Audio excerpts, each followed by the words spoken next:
Welcome back. Well, we're out here in the desert looking for a journey cloth. Well, if we move on here, we see a skeleton here. And believe it or not, this is actually the skeleton of a whark. Yes, one of those giant fish things from Riven is lying here in the desert. More proof that the starfisher ends up here. And inside its mouth we find a journey cloth. Well, only one finger of the hand-like shape of the journey cloth didn't light up, indicating that we have one cloth left. And we already know where it is. It is in the cleft. So let's go back there.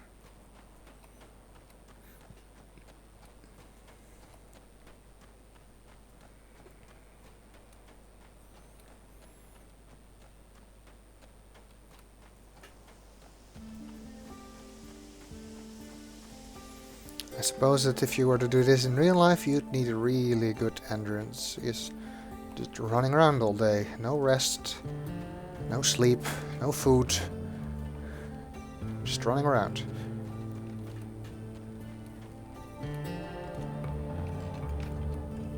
Here already we can see some of the awkwardness of the camera angles in this game, because it just keeps switching around when you approach the cleft.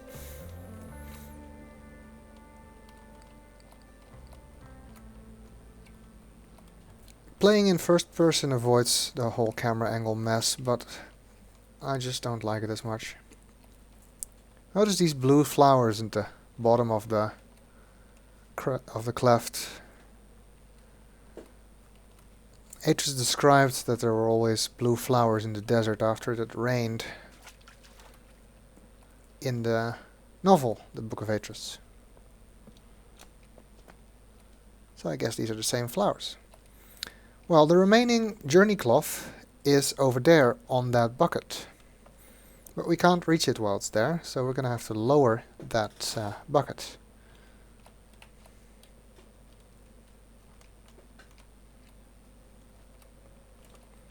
Well, there's a hole in the bridge, but we can just jump over it. You can look inside here. It appears to be a storeroom. See some wood and various pots. And a barrel in the back. I suppose this is where they stored water as well. I mean, living in the desert, water would be a scarce commodity. So I'm guessing, and I'm truly guessing here because I have no basis for this, that when it had rained, water would pool down in the cleft and they would use this bucket to get it up here. And that is so not what I meant to do. Okay. I'm gonna have to walk back. Sorry for that. I'm sure that's not the last time that's gonna happen in this game. Okay, so I'm guessing they use this bucket to get the water up here and then store it in the barrel.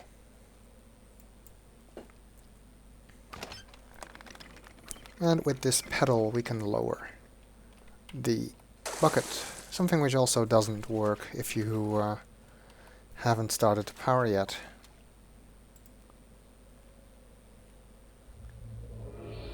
And with a touch,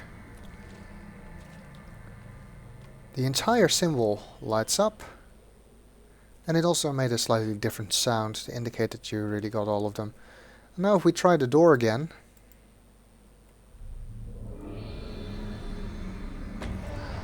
it lights up similarly and opens.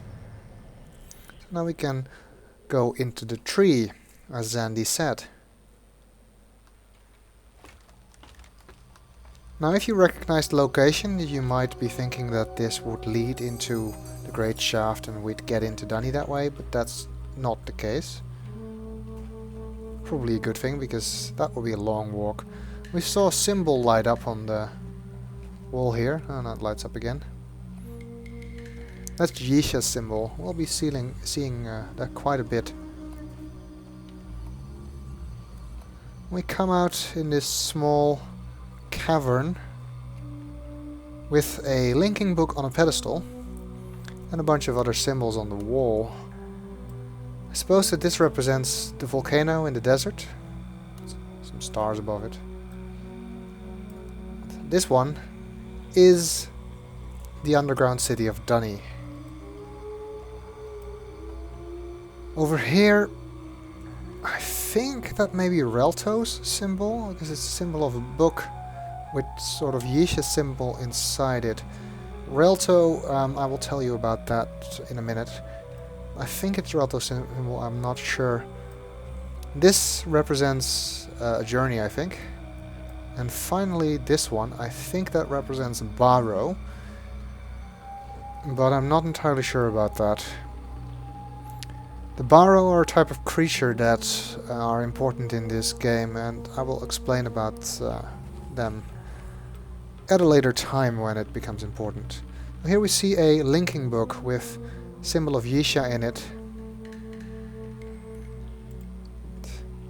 Oh, now we see it more clearly here, the symbol of Yisha. And it seems to link to a tiny islet. We touch that, our character does something strange. Puts the book on his pants. Attaches it to its belt, to his belt, I suppose. And he takes the book with him.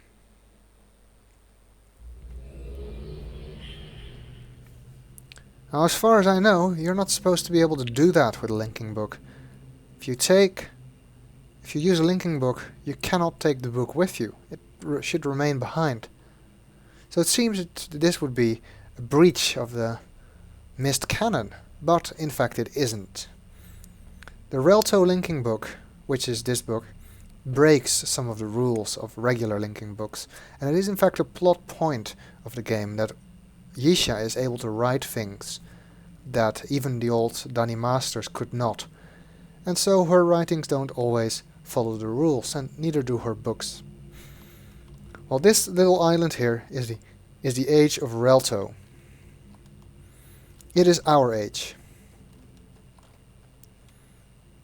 And by that I mean it belongs to the player character. And in Uru Live, each player would have a Relto of his own. You can customize it to some degree by finding various items during the game, which I will point out as we find them. And this age also keeps track of your progress. We find a library here, which we can open and go inside of. And we can shed some light on the situation by opening the blinds. Inside the library we find various things. Amongst these is this closet. And using that closet you can alter your appearance if you wish. I'm currently just going to use it to get rid of the goggles.